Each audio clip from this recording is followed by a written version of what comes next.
닭도 날개가 있고 독수리도 날개가 있습니다. 닭은 날개가 있는데도 못 날아요. 훈련하지 않았기 때문이죠. 그저 가장 멀리 가야 뒷마당입니다. 아무리 높이 올라가 봐야 지붕입니다. 닭의 한계예요. 그 날개가 있음에도 불구하고 개발하지 않았기 때문이죠. 독수리는요, 창공을 나를 때 날개를 얼마나 호되게 훈련하는지 모릅니다. 떨어지면 다치고 피 흘리고 또 떨어지고 또 떨어지고 부리를 갈고 날개를 폈다 접었다 비상하면서 혹독한 훈련을 받고 마침내 독수리는 날개치며 비상하여 가장 높이 가장 멀리 봅니다. 날개라고 다 같은 날개가 아닙니다. 독수리의 날개치며 올라간다고 성경은 말하고 있고요. 닭은 날아오르지 못합니다.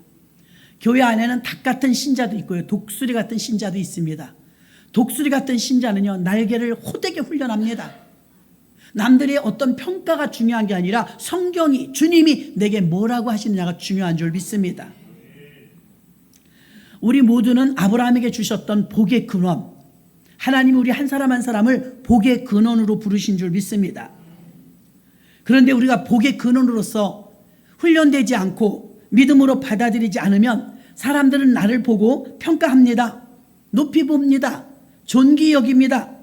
남들이 나를 어떻게 평가하고 나를 어떻게 보느냐가 진짜 나가 아닙니다. 진짜 나는 하나님 말씀 안에서 정확히 찾고 바라볼 수 있습니다.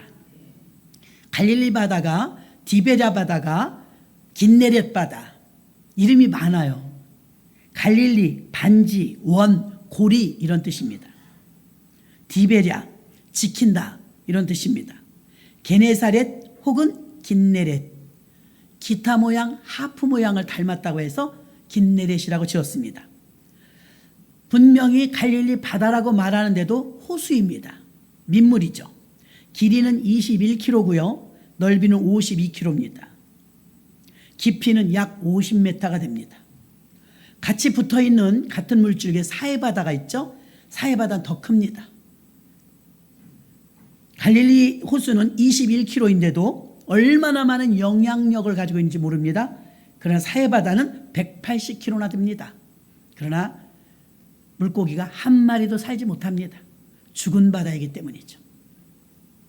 제자들이 지금 사해바다를 건너가는 게 아니고 갈릴리 바다를 건너가고 있었습니다. 처음에는 괜찮은 줄 알았는데 이 호수가 꽤 크잖아요. 21km 정도 되면 여기서 안양 정도 됩니다. 굉장히 큰 거예요.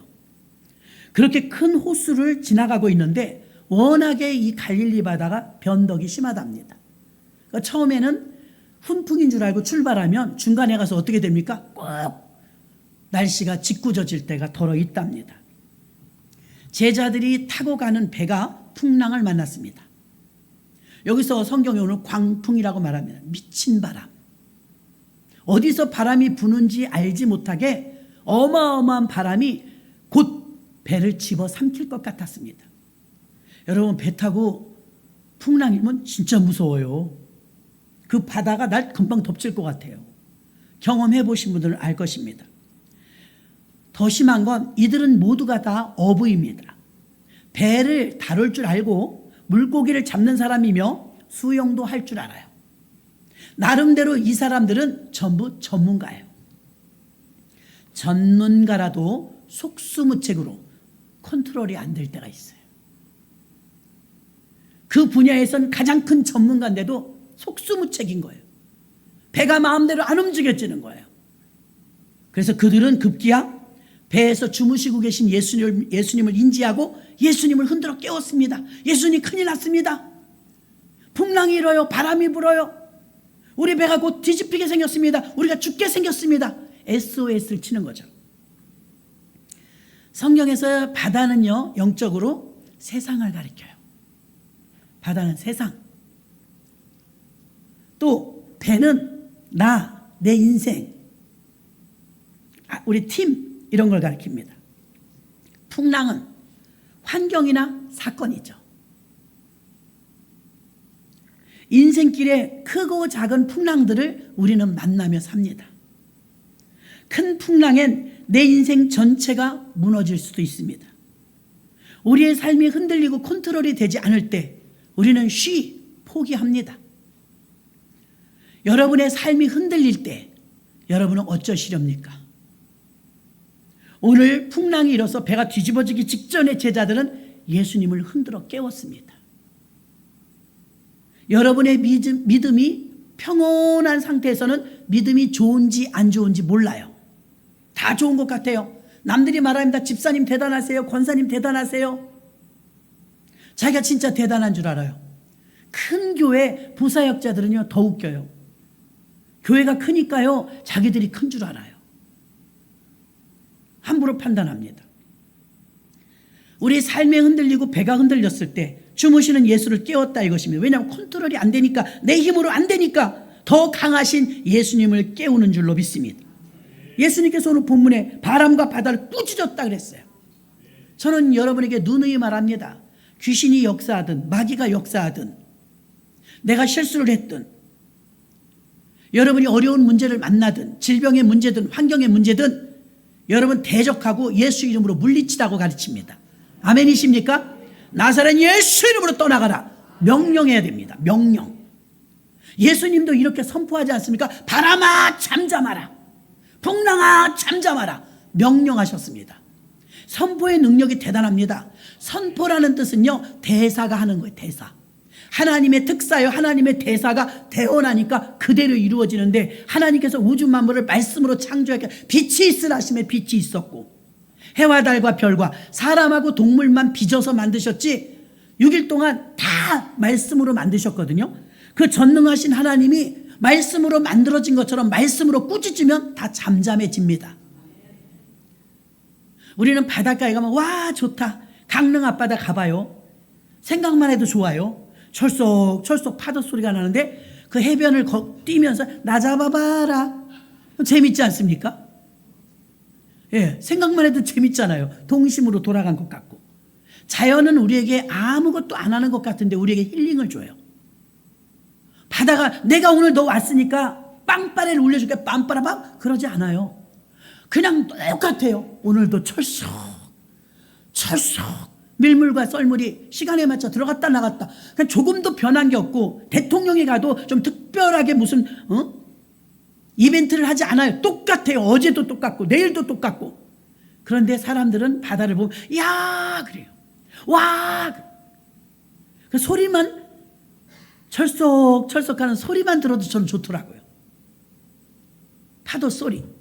산은 어때요?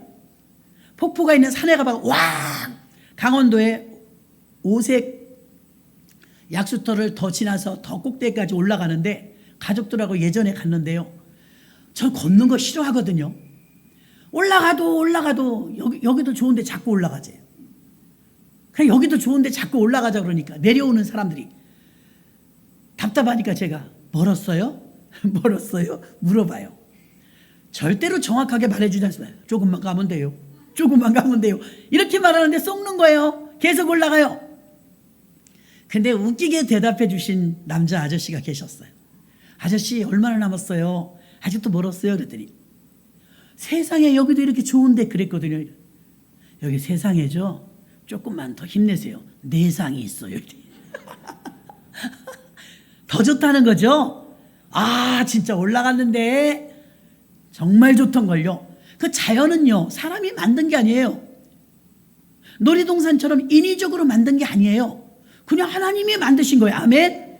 근데 그렇게 깊이 들어가면 깊이 들어갈수록 지리산 가봐요. 뱀사골 같은데 깜짝 놀랐어요. 집채만한 바위가요 그 개울에 톡톡 내려앉았는데 이야 이걸 어떻게 이걸 사람이 만든다면 바위 하나도 못 옮길 거예요. 아 차길이 없어요. 이렇게 지나가야 돼요. 근데 어떻게 차가 거길 지나가요? 근데 그 개울에는요 어마어마한 바위 덩어리들이 톡톡 놔져 있어서 뱀사골 거기 가봐야 참 좋습니다. 저 한 번 가봤어요. 가서 놀란 게 뭐예요? 하나님은 위대하시다. 야 어떻게 이렇게 큰 돌들을 다 옮기셨을까? 물은 또 얼마나 맑아요. 여러분 아무리 놀이동산이 좋고 롯데월드가 좋아도요 자연을 못 이깁니다. 아멘이십니까? 자연을 보면 사람은 힐링이 되니까 와 숲속에 들어가면 자연 치유가 돼요. 숲속에만 들어가도 자연 치유가 되는데 여러분 주일날 힘쓰고 애써서 비가 오나 눈이 오나 주일날 교회 오면 여러분 엄청난 치유를 맛볼 것입니다. 믿음이 있으면 그렇게 된다. 이거 믿음이 있으면. 삶이 흔들릴 때, 풍랑이 일 때 예수를 깨워야 하고 예수님이 하신 것처럼 명령합니다. 바다야 잠잠하라. 바람아 잠잠하라. 풍랑아 떠나가라. 여러분 물리쳐야 될 줄로 믿습니다. 여기서 사람은 퀘스천을 갖게 됩니다. 예수님이 바람을 꾸짖고 풍랑이 일는데 대부분 이런 생각들을 합니다. 예수 믿는데 왜 풍랑이 일지? 예수 믿는데도 별 수 없네. 예수 믿는데도 왜 그 집은 풍랑이 일었어? 이렇게 물을 때가 있습니다. 또 어떤 사람이 이렇게 말합니다. 아이고 예수님이 함께 계셔도 안 되네. 예수님이 그 배에 같이 있었다며 그런데도 풍랑이 일어날 수 있어? 이렇게 말합니다. 또 어떤 사람이 이렇게 말합니다. 예수님의 제자들도 풍랑은 못 이기네. 주의 종이라며 주의 종 가정에 그렇게 풍랑이 일어날 수 있어? 이런 퀘션이 붙을 수 있습니다. 성경에서 요나서에 보면 풍랑이 이렇습니다. 요나가 니느웨로 가야 되는데 다시스로 가는 배를 탔죠. 곧바로 풍랑이 일었습니다. 그래서 우리는 풍랑을 만나면 대부분 이렇게 생각합니다. 불순종했나 보다. 불순종해서 저는 풍랑을 만났나 보다. 요나서 1장 2절로 3절 너는 일어나 저 큰 성읍 니느웨로 가서 그것을 쳐서 외치라. 그 악독이 내 앞에 상달하였음이니라 하시니라. 그러나 요나가 여호와의 낯을 피하려고 일어나 다시스로 도망하려 하여 욥바로 내려갔더니 마침 다시스로 가는 배를 만난지라. 여호와의 낯을 피하여 함께 다시스로 가려고 선가를 두고 배에 올랐더라. 11절로 12절 바다가 점점 흉용한지라. 무리가 그에게 이르되 우리가 너를 어떻게 하여야 바다가 우리를 위하여 잠잠하겠느냐. 그가 대답하되 나를 들어 바다에 던지라. 그리하면 바다가 너희를 위하여 잠잠하리라. 너희가 이 큰 폭풍을 만난 것은 나의 연고인 줄을 내가 아노라 하니라. 아멘. 이렇게 어떤 풍랑을 만나거나 어려움을 만나면 아유 예수 믿는 집에 왜 그런 일이 있어? 예수님이 함께 타셨는데도 사고가 났네?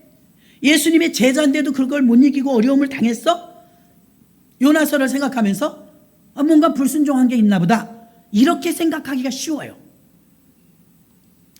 풍랑을 만나면 네 가지의 반응이 나타납니다.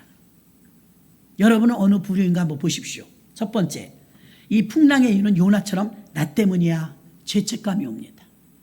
풍랑이 탁 오잖아요. 죄책감. 요즘에 상영하고 있는 영화 중에 하나님의 마음이라는 영화가 있어요. 다운받을 수 있을 때쯤 되면 여러분도 같이 봤으면 좋겠습니다. 모리아산에 이삭을 바치러 가는 아브라함이 한마디도 하지 않아요. 마음은 쓰리죠. 100세 때 얻은 아들을 바쳐야 하니까. 번뇌와 번민이 아브라함에게서 나타나요. 어떤 번뇌와 번민이냐. 내가 하갈을 내쫓아서 그래. 내가 이스마엘을 내쫓아서 그래. 내 기력의 시작이고 장자인데 아무리 사라하고 불화가 있다 한들 내가 그를 품었어야 돼. 내가 어쩌자고 이스마엘과 하갈을 내쫓았더니 하나밖에 없는 아들마저 이렇게 바치게 되니 이게 다 내 인과응보다. 여러분 아브라함만 그렇게 생각할까요? 우리도 그래요. 우리도 뭔가 잘못되면 일단 첫 번째 오는 게 죄책감이에요. 죄 때문이다. 불순종 때문이다. 여러분 여기서 벗어나시려면 십자가를 붙들어야 돼요. 이미 우리가 예수 믿게 된 것은 십자가부터 출발입니다. 죄 도말하고 나서 믿는 거예요. 이해가 잘 안 되시나 본데요. 이긴 싸움을 우리가 예수를 믿는 것입니다. 죄는 이미 도말된 것이에요. 예수를 받아들이는 순간 우리의 죄는 도말된 것입니다. 여러분이 어떤 풍랑을 만나거나 어려움을 만났을 때 내 죄 때문이야 이 생각에서 벗어나시려면 십자가를 붙들어야 될 줄로 믿습니다. 십자가부터 출발하는 거예요. 우린 구원부터 출발, 용서 받았고 죄사함 받았기 때문에 아브라함이 생각한 거 우리는 생각하지 못했잖아요. 하갈을 버렸기 때문에 이스마엘을 버렸기 때문에 죄 받는 거야. 그래서 있는 아들마저 바치게 되는 거야. 이렇게 생각하면 풀어지질 않아요. 두 번째, 이게 다 우리들의 모습입니다. 첫 번째는 죄책감이 와요. 이거 좀 양심이라도 있는 사람이에요. 두 번째는 뭐예요? 이게 누구 때문이라고 원인 제공자를 찾아 원망합니다. 원망. 아유 큰아들 때문이야. 작은 아들이 그때 그렇게 하지 않았으면 안 그랬을 텐데. 아유, 김 집사님 때문이야. 아유, 목사님 때문이야. 등등. 원인 제공자를 찾아서 누군가 하나 희생할 사람을 찾아서 공격을 하면서 원망합니다. 이런 증상을 여러분이 한번 내게 적용해 보세요. 문제가 생겼을 때, 풍랑을 만났을 때 나는 원망해요? 안 해요? 해요. 누구 때문이라고 원망한단 말입니다. 여러분, 예수 믿으면 무슨 일을 만나도 감사해야 됩니다. 범사에 감사하라 그랬잖아요. 그러니까 풍랑의 이유가 죄 때문이라고 생각하면 십자가로 출발해야 되고요. 누구 때문에 원인 제공자를 찾아 원망하면요, 감사로 바꾸셔야 끝납니다. 너 때문이야, 너 때문이 아무리 그래봐야 해결이 안 나요. 그냥 감사하시기를 주의 이름으로 축원합니다. 두 번째 나타나는 건 원망이고요. 세 번째 나타나는 건 자기 연민이에요. 여기 많이 빠집니다. 내가 왜 하필 우리 집에 이런 일이 있어야 돼? 내가 왜 이런 고난을 당해야 돼? 자기 연민이 와요. 자기가 자기를 너무 불쌍히 여기는 거예요. 왜 우리 집에 이런 고난이 와야 돼? 내가 왜 이런 풍랑을 만나야 돼? 내가 도대체 뭘 잘못했길래 나한테 이런 고난과 고통이 있느냐 말이야. 그러면서 자기 연민에 빠집니다. 나를 버리고 이웃을 사랑하셔야 됩니다. 그러면 하필이면 왜 그 말은 남은 괜찮고 나는 안 된다는 거잖아요. 남은 죽어도 되고 남은 암이 걸려도 되고 남은 병이 들어도 되고 나는 안 된다는 얘기잖아요. 왜 하필 우리 집에 이런 일이 있냐? 그건 이웃사랑이 아닙니다. 그렇죠? 다른 사람은 되고 나는 안 돼요? 왜요? 누구나 일어날 수 있는 일이기 때문에 여러분이 진정 예수님이 십자가 달려 죽으면 저들의 죄를 용서하여 주옵소서. 자기는 버리고 그들을 용서해 달라고 빌잖아요. 여러분의 성경적 가치관은요, 이웃을 사랑해야 됩니다. 하나님, 누구보다도 이 일이 내게 있으니 이길 수 있는 힘을 주시옵소서. 하나님, 나보다 더 어려움을 겪고 있는 아무개가 있는데 내가 그를 위하여서도 기도하겠사오니 어려운 사람들을 돌아보고 기도하라는 뜻인 줄 알겠습니다. 나를 버려야 돼요. 오히려 남을 생각해야 됩니다. 세상은 이기주의예요. 예수님은 성경에서 이타주의입니다. 타인을 위해 더 공급하는 거죠. 내가 먼저가 아니에요, 여러분. 자기 연민에 빠지는 사람. 네 번째는요, 급기야 하나님을 원망해요. 하나님 살아계시면 내려와봐요. 하나님이 살아계시다면 이럴 수 있어요? 하나님이 살아계시다면 당신이 그럴 수 있어요? 하나님이 살아계신 걸 믿는다면 당신이 그럴 수 있어요? 함부로 막 말해. 하나님이 뭐 해준 게 있어요? 하나님이 나한테 이러실 수 있어요? 이거 마귀가 좋아하는 코스로 가는 것입니다. 하나님 원망하면 그 문제가 안 끝나요. 불신앙을 버리시기 바랍니다. 의심을 버리시기 바랍니다. 아버지가 자기 자식인데 나쁜 길로 인도할까요? 좋은 길로 인도하십니다. 가장 좋은 밥. 이스라엘 백성들이 광야를 나갔는데요, 직선거리고 한 달이면 가요. 한 달이면 가는데 하나님이 빙글빙글 돌려요. 40년이 걸렸죠. 원망합니다. 하나님 말이지 직선거리로 가면 바로 갈 수 있는데 왜 빙빙 돌렸냐. 하나님이 이렇게 모세하고 나중에 얘기합니다. 직선거리로 가면 블레셋 사람이 진치고 있다. 전쟁을 경험해 본 적이 없는 너희들은 백발백중 다 도망간다. 포로가 되거나 죽을까 봐 돌리신 거예요. 죽을까 봐. 믿음도 안 되고 실력도 안 돼요. 평생 노예살이만 했으니까요. 그런데 전문가인 블레셋 군인들을 만나면 죽죠. 죽을까 봐 어떻게 해요? 돌린 거예요. 그 깊은 사랑을 몰라요. 운전을 해보시는 분요, 급박한 일이 생기면요 휙 꺾어요. 버스 같으면 사고 납니다. 그 안에 타고 있는 서 있는 분은 다 쓰러져요. 승용차도 휘청합니다. 근데 커브를 틀 때 서서히 틀면 충격이 없죠. 손해도 없지요. 하나님은요 후자예요. 우리가 볼 땐 답답해. 하나님 이렇게 가면 되는데 왜 이렇게 돌리셨습니까? 하나님 우리 고생시키려고 그랬죠. 그렇게 생각한다니까요. 고생시키려고 그러는 게 아니에요. 직선으로 가면 블레셋 군사들을 만나니까 그러면 다 죽어요. 믿음도 없죠. 실력도 없죠. 그래서 돌려가는 거예요. 홍해바닷길로. 믿으십니까? 언제나 하나님은 오르십니다. 근데 우리는 하나님을 너무 불신해요. 왜 하나님이 살아계시다면 우리 집에 이런 일이 있을 수 있습니까? 막 원망합니다. 불신앙을 버리면 하나님이 보일 것입니다. 대부분은요, 지금 제가 말한 것처럼 풍랑을 만나면, 어려움을 만나면 4가지로 반응이 나타나요. 죄책감, 원망, 자기 연민, 하나님 원망. 예수님은요, 밑도 끝도 없이 그런 4가지 중에서 한 가지가 아니라 너희 믿음이 어디 있느냐 이래요. 이거 전부 상반된 물음 아닙니까? 이것과 무슨 상관이 있어요? 지금 풍랑이를 믿음하고 무슨 상관이에요? 너희 믿음이 어디 있느냐. 교사 헌신 예배인데요. 저는 에스더 반 헌신 예배, 에스더 얘기해 주잖아요. 한나 반 헌신 예배, 한나 이야기해 주죠. 여러분들이 이해가 많이 됐을 거예요. 그럼 여러분 생각할 때 교사 헌신 예배는 어떤 말씀을 전하실까? 궁금해 하긴 했는지 모르지만 저는 준비하니까요. 교사는 사람 이름이 아니잖아요. 디모데 전후서에 보면 교사로, 목사로, 가르치는 자로 이렇게 나와요.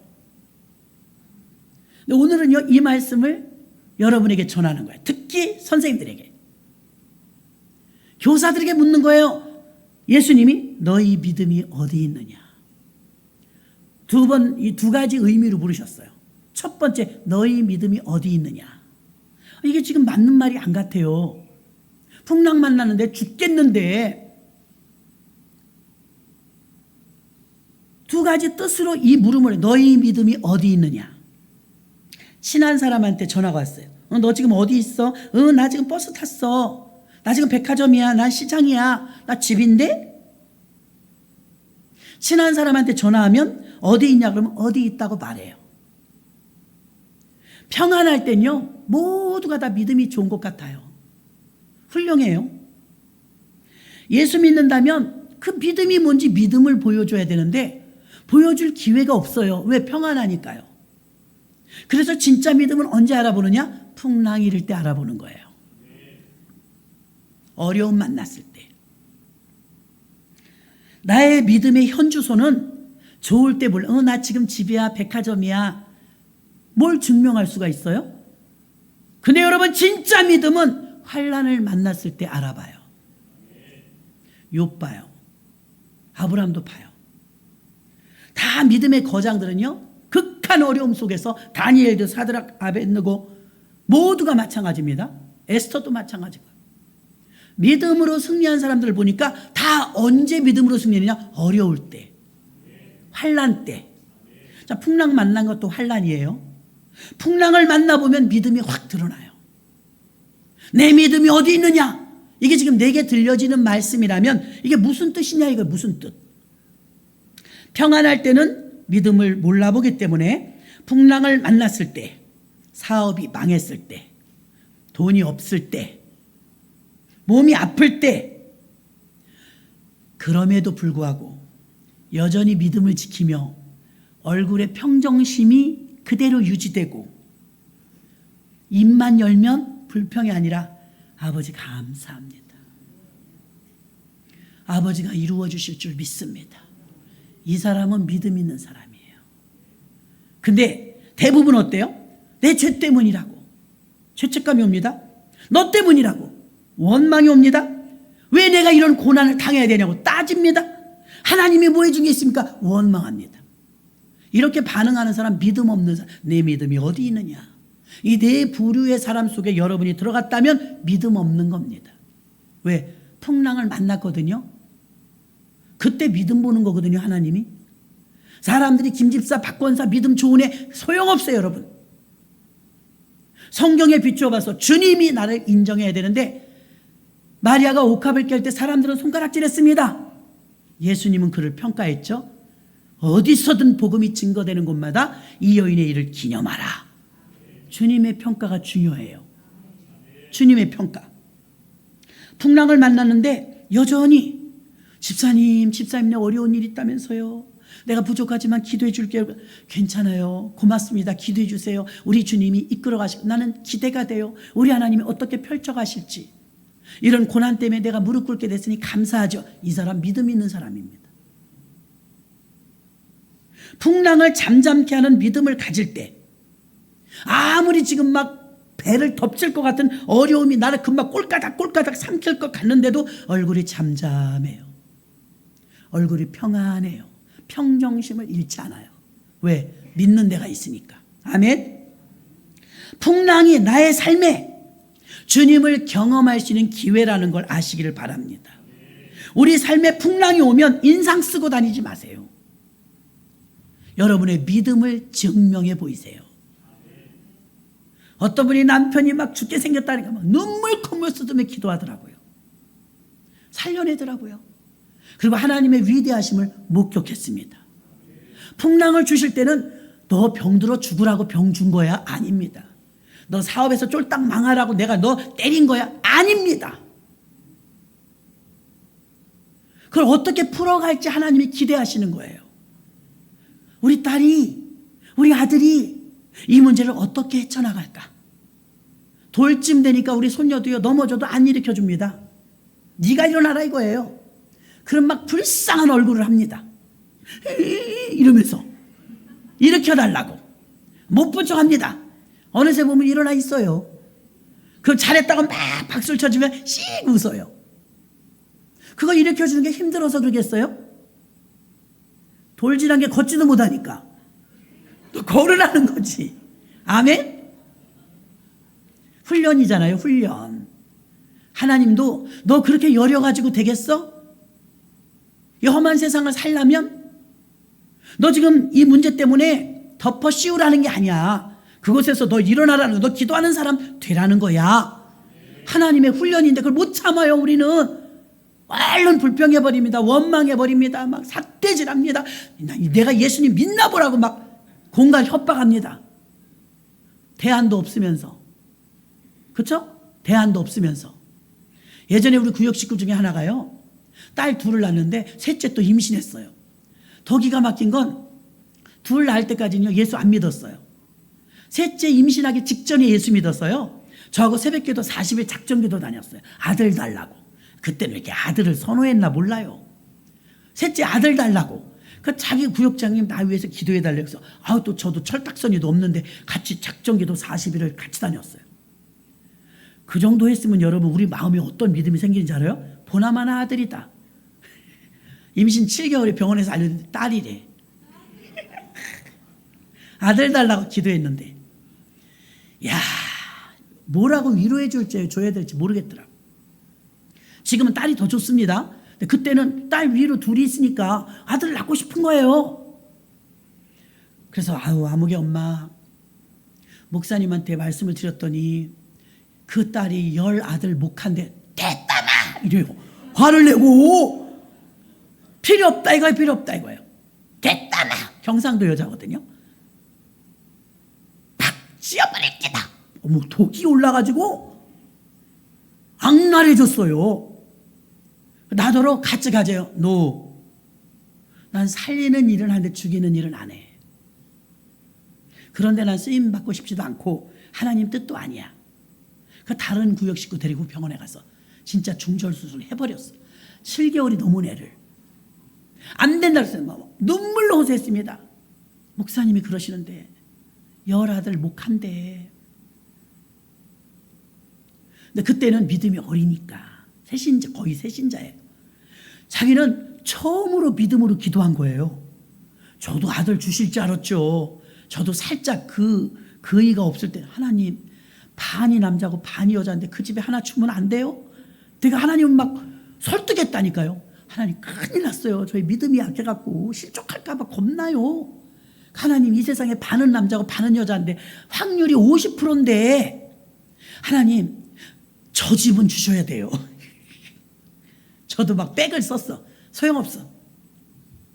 결국 딸이었어요. 한번 확 분노가 올라오니까요. 이게 안 되더만 제어가 안 돼요. 자기가 컨트롤이 안 될 때가 있어요. 많이 울었네요. 그래서 결과는 어때요? 그렇게 지웠어요. 그 실망하니까 이사가 버렸어요. 이사가 버리면서 일시적으로 이제 교회를 쉬게 되었어요. 나중에 다시 만났습니다. 그 집에 풍랑을 만난 거죠. 어려움을 만난 거예요.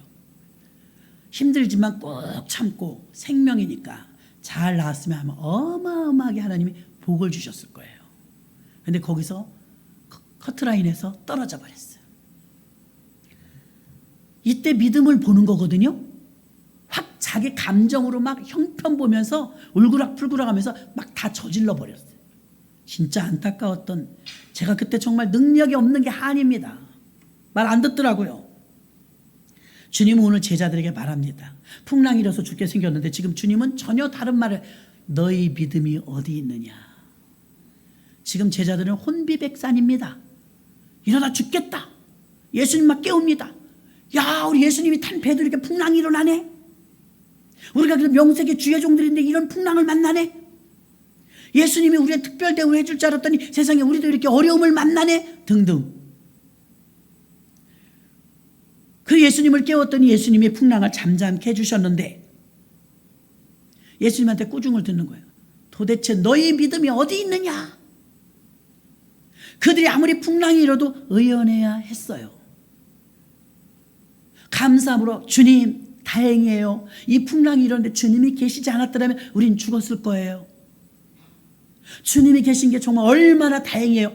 그러면 합격했을 텐데. 주님 지금 정신이 있어요. 왜 주무세요? 지금 다 죽게 생겼어요. 주님이 계시는데도 풍랑이 일었어요. 꽈가면서, 비비 꽈가면서.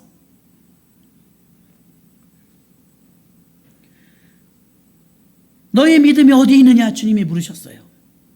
범사에 감사하라고 그랬는데, 쉬지 말고 기도하라고 그랬는데, 인내하며 참으라고 그랬는데, 믿음을 증명해 보이라고 했는데 너의 믿음이 어디 있냐 이거예요. 하나도 없어. 믿음이 하나도 없어. 풍랑을 만나면 인생 속에서 믿음의 실험실에 들어가는 거예요. 몸에 쓰나미 같은 질병이 왔다든지, 사업에 실패가 왔다든지, 인간관계가 깨졌다든지, 이런 큰 풍랑을 만나면 나는 지금 힘든 실험실에 들어가는 거예요. 믿음이 있는 사람은요, 그 삶에서 주님이 경험되어지고 감사하면서 인내하면서 기도합니다. 그리고 그 풍랑에서 헤쳐나옵니다. 그 사람은 믿음 있는 사람입니다. 자, 두 번째 뜻은 뭘까요? 내 믿음이 어디 있느냐? 두 번째 의미는 이렇습니다. 내 믿음의 기반이 어디 있느냐? 기반. 환경, 형편이 아닌 말씀에 이끌리는 믿음이 되기를 원하십니다. 범사에 감사하면 믿음으로 환경을 이기길 원하세요. 풍랑이 일어도 말씀으로 반응하는 사람은 믿음의 사람입니다. 말씀으로 반응해야 돼요. 앞으로 여러분 삶에 풍랑이 일어날 때 주님은 여러분의 믿음의 기반이 어디 있는지 물을 거예요. 너의 믿음이 어디 있느냐. 어려움이 오더라도 환경대로 형편대로 반응하지 마세요. 예수 믿어도 좋은 것도 없네. 목사님이 기도했는데도 뭐 더 아프네. 내가 기도했는데도 뭐 물질적인 어려움이 있네. 그래서 안 되는 거예요. 믿음의 실험실에서 불합격. 그래서 그 문제가 해결이 안 되는 거예요. 믿으십니까? 어려움이 오더라도 환경대로 형편대로 반응하지 마세요. 믿음의 기반이 말씀이라면 말씀의 기반을 두고 그 말씀 붙들고 승리해야 될 줄로 믿습니다. 문제가 생기면 하나님께 더 가까이 나오는 거예요. 예수님을 깨우고 이 문제를 해결할 수 있는 유일한 분은 주님밖에 없다. 온전히 맡기는 거예요. 내 힘으로 노를 저을 수 있다고 헛된 짓 하지 마시고 이 문제를 해결할 수 있는 유일한 분은 주님뿐입니다. 전능하신 구원자 예수님께서 충분히 이 일을 해결해 주실 수 있다고 말씀으로 반응하는 거예요. 믿음의 기반이 말씀과 예수님으로 반응이 나와야 여러분의 믿음의 기반이 형편이 아니고 환경이 아니고 승승장구 뭐 하는 일이 다 잘 되는 게 아니라 예수님으로 반응이 나와야 믿음의 기반이 옳게 서 있는 것입니다. 주님은 제자들의 믿음의 기반이 어디 있냐고 두 번째 묻는 거예요. 내 믿음의 기반은 어디 있느냐? 돈에 있느냐? 사람에 있느냐? 형편에 있느냐? 환경에 있느냐? 여러분, 많은 사람들이 풍랑을 만나면 죄책감에 시달려요. 누구 때문에 원인 제공자를 찾아서 원망해요. 자기 연민에 빠져서 왜 나만 이런 고통을 겪냐고 따집니다. 하나님을 원망하면서 심하면 의심하고 하나님을 떠나기까지 합니다. 이 똑같은 사건을 놓고 주님은 이렇게 네 가지 유형으로 죄책감이나 원망이나 자기 연민이나 하나님을 원망하는 것으로 반응하지 않고 예수님은 전혀 다른 물음을 묻습니다. 너의 믿음이 어디 있느냐? 두 번째, 내 믿음의 기반은 어디에 두고 있느냐? 풍랑을 만나면 믿음을 증명할 수 있는 기회입니다. 평정심을 유지하면서 여전히 감사하고 있는가? 욥기를 보면 욥이 이 일로 인하여 어리석게 입술로 범죄치 아니하였더라, 이런 대목이 많이 나와요. 믿음이 있는 사람입니다. 그 엄청난 혹독한 고난을 겪으면서도 어리석게 입술로 원망치 아니하였더라. 주시니도 하나님이시오 가져가니시도 하나님이시니 평정심을 유지하잖아요. 맨 마지막에 보면 욥기에 욥의 모년에 그 고통과 고난을 겪었던 기간은 9개월입니다. 9개월. 쫄딱 망하기까지, 몸에 병이 들기까지 9개월. 일어서는 데는요 잠깐이었습니다. 그 뒤에 성경은 말합니다. 그 후에 욥이 모년의 복을 얻어서 갑절의 축복을 받고 140년을 더 살았대요. 연단을 뚫고 나와서 하나님의 엄청난 축복을 주셔서 140년을 살았어요. 지금 여러분이 당하는 고통과 고난을 자꾸 늘려가지고 길게 만들지 마세요.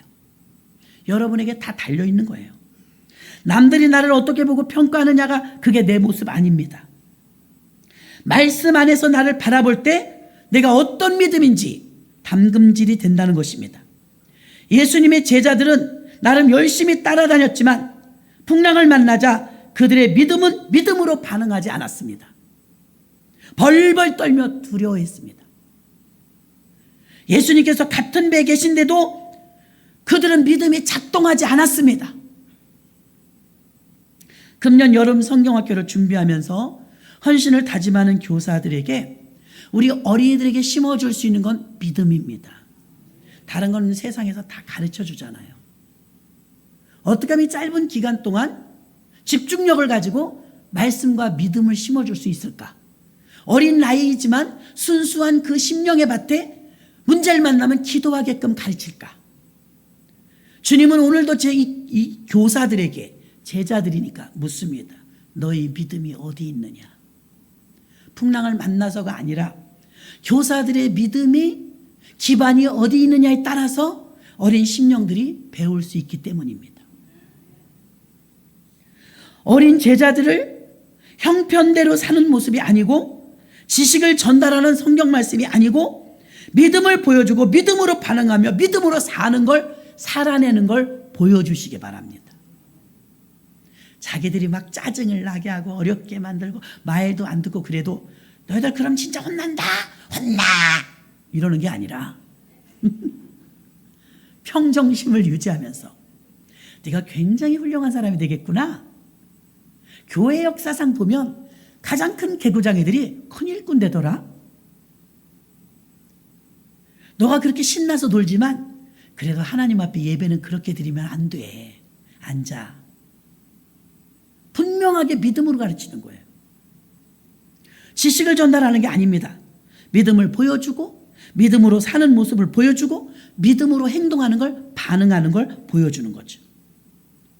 우리가 타고 가는 배에 이 교회라는 방주에 풍랑이 일 수도 있습니다.